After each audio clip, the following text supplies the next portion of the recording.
রূপগঞ্জের নিরাপত্তা পরিস্থিতি নিয়ে যুক্ত হচ্ছে সেখান থেকে আমাদের আরেক সহকর্মী রিয়াজ হোসেন। রিয়াজ, নারায়ণগঞ্জের বা রূপগঞ্জের এই সমস্ত জায়গাগুলোতে বরাবরই একটা সংবেদনশীল অবস্থা থাকে এবং আজকে দিনের যে প্রেক্ষাপট সেই প্রেক্ষাপট বিবেচনায় আসলে পরিস্থিতি কেমন দেখছেন? কোনো রকমের নাশকতা বা এ জাতীয় সহিংসতার খবর এখন পর্যন্ত আছে কিনা, কোনো ঝুঁকি আছে কিনা এবং আইন শৃঙ্খলা বাহিনীর অবস্থানটা আসলে কেমন দেখছেন? রাফি, আপনাকে জানিয়ে রাখি যে আজকে কিন্তু মানবতা বিরোধী হত্যা মামলায় শেখ হাসিনার যে রায় হবে সেই রায়কে কেন্দ্র করে কিন্তু আওয়ামী লীগের টাকা যে শাটডাউন সেই শাটডাউন কর্মসূচি আজকে কিন্তু চলমান আছে। আর সেটা কেন্দ্র করে কিন্তু আপনাকে জানিয়ে রেখেছে গতকালকে রাজধানী শহরের প্রবেশদ্বার যে ঢাকা সিলেট মহাসড়ক এবং পূর্বাঞ্চল ৩চব্বিশ সড়ক, এই ৩চব্বিশ সড়কের ১১ নম্বর সেক্টর কিন্তু গতকালকে রাত্রে যে শাটডাউন বাস্তবায়ন করতে কিন্তু আওয়ামী লীগের লোকজন কিন্তু সড়কে ককটেল বিস্ফোরণ এবং সড়কে টায়ার জ্বেলে বুঝলাম না করলে তার মানে কোনো নেটওয়ার্ক কিছু না, ওদের অ্যাপসের সমস্যা ছিল।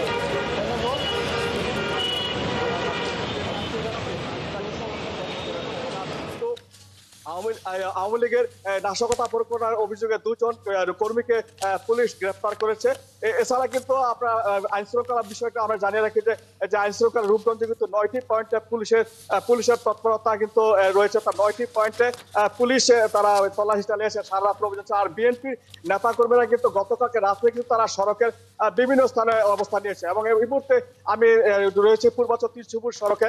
এখানে আছে রূপগঞ্জ ইউনিয়ন বিএনপি সদস্য জিন্নতাল ইসলাম। আপনার কাছে জানতে চাইবো যে আওয়ামী লীগের শাটডাউন প্রতিহত করতে আপনারা কি ব্যবস্থা নিয়েছেন?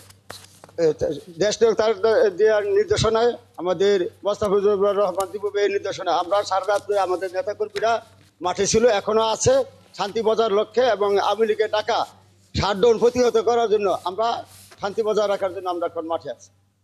রাকিব, আরেকটা কথা আপনাকে জানিয়ে রাখি যে প্রশাসনের পক্ষ থেকে তারা আমাদেরকে জানিয়েছে যে তল্লাশি যে চৌকি ছাড়াও কিন্তু তারা বিভিন্ন জায়গায় কিন্তু তারা মোবাইল টিম তৈরি করছে। মোবাইল টিমের মাধ্যমে তারা কিন্তু যেখানে অপ্রীতি ঘটনা ঘটে সেখানে তারা যা দ্রুত যেতে পারে সেটা কিন্তু তারা প্রস্তুত রয়েছে বলে আমাদেরকে জানিয়েছে। তবে সড়কে যান চলাচলের বিষয়টা আপনাকে জানিয়ে রাখি, যান চলাচল কিন্তু অন্য দিনের সাথে অনেকটাই কিছুটা কম রয়েছে।